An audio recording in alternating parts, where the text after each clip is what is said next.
क्या आप अपने जीवन से संतुष्ट हैं?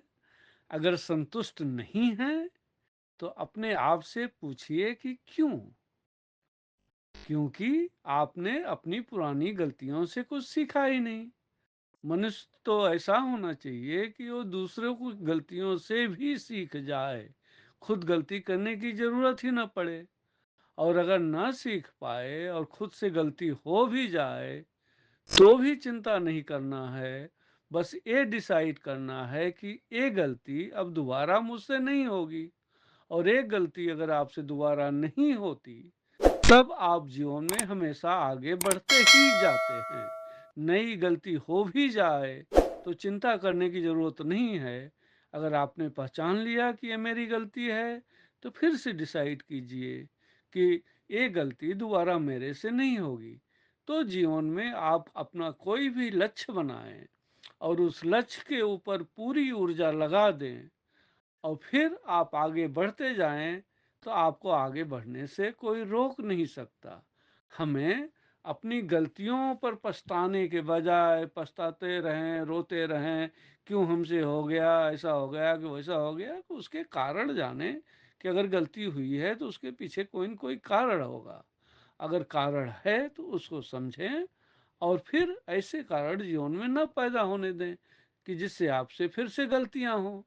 और अपने जीवन को अच्छे कार्यों में, सुंदर कार्यों में ज़्यादा से ज़्यादा अपने आप को लिप्त करते जाएं। जैसे कैसे हम ज़्यादा से ज़्यादा लोगों की सेवा कर सकें, ज़्यादा से ज़्यादा लोगों को प्रेम कर सकें, ज़्यादा से ज़्यादा जितने भी जीव जंतु हैं उसमें हम कितना से ज़्यादा प्रेम बांट सकें, कितनों का जीवन बचा सकें, कितना ज़्यादा से ज़्यादा झाड़ लगा सकें, कितने धरती माँ को सुंदर बना सकें, जीवन में हम अपने जीवन को कितना सुंदर बना सकें और हमारे आसपास जो भी लोग हमसे मिलें उनके जीवन में हम कैसे ज़्यादा से ज़्यादा सुंदरता भर सकें।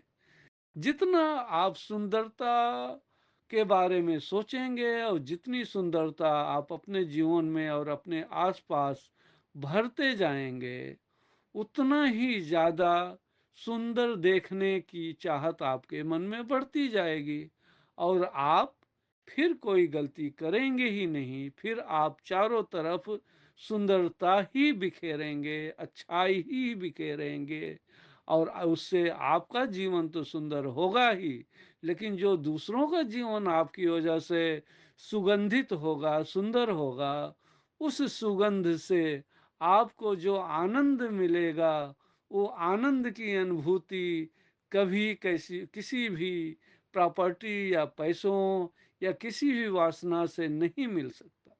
जो आनंद हमें दूसरों की मदद और सेवा भाव से मिलता है, संयम से मिलता है, संतुष्टि से मिलती है, वो आनंद हमें कभी किसी लालच से नहीं मिल सकता, कभी ईर्ष्या से नहीं मिल सकता, कभी क्रोध से नहीं मिल सकता।